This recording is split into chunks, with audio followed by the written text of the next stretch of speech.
शेख अब्दुल कादिर जिलानी रहमतुल्लाह अलैह फरमाते हैं, बयाबानों में अल्लाह के साथ वक्त गुजारो, इसके साथ बराह रास्त बातें करो।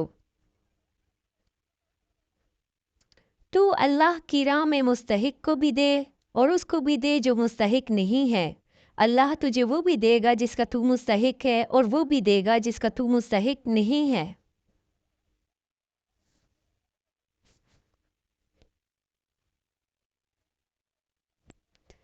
जब तक तेरा हुरूर और गुस्सा बाकी है, अपने आप को नेक लोगों में शुमार मत करो।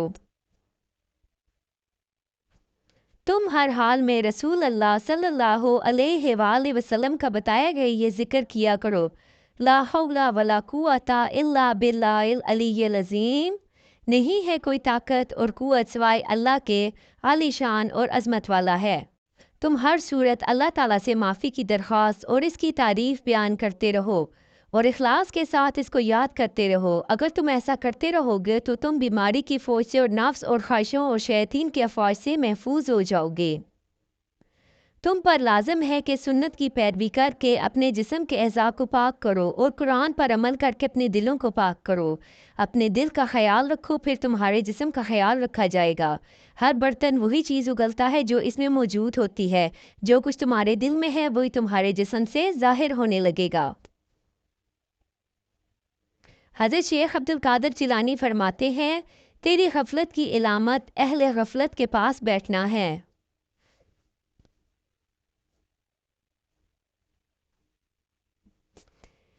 ए लोगो, तुम्हारे दिल मुर्दा हैं, सो अल्लाह के मुसलसल ज़िक्र, कुरान की तिलावत, नबी सल्लल्लाहु अलैहि वसल्लम की सुन्नत की पैरवी और ज़िक्र की महफ़िलों के लिए ख़ुद को हर हाल में वक्फ़ कर दो। तब तुम्हारे दिल दोबारा ज़िंदा हो जाएंगे, जैसे मुर्दा ज़मीन ताज़ा बारिश से ज़िंदा हो जाती है। हज़रत शेख अब्दुल कादिर जिलानी रज़ी अल्लाह ताला अन्हु फरमाते हैं, जब तक तू अपने बातन से तौबा ना करे और अंदरूनी खलास पैदा ना करे, इस वक्त तक तेरे ज़ाहिर का एतबार नहीं है।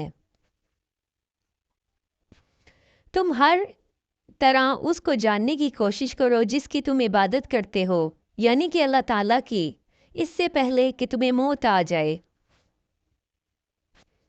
अगर आसमान लोहा बन जाए कि एक बूंद भी ना बरसाए और ज़मीन पत्थर की हो जाए कि एक दाना भी ना उगाए, इस पर भी अगर मैं अपने रिस्क की तलब का फ़िक्र करूं तो मैं काफिर हो जाऊंगा, क्योंकि रिस्क के पीछे वादा का एतमाद नहीं करूंगा।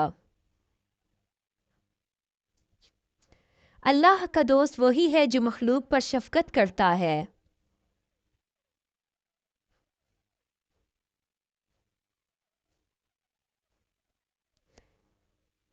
ए लोगों, मौत और मौत के बाद के वाक़यात को याद करो। दुनिया और फना होने वाली चीज़ों को जमा करने की हिर्स करना छोड़ दो। अपनी आरज़ुओं को कम करो और हिर्स को कम करो। सबसे ज़्यादा नुकसान करने वाली चीज़ बड़ी आरज़ू और ज़्यादा हिर्स ही हैं।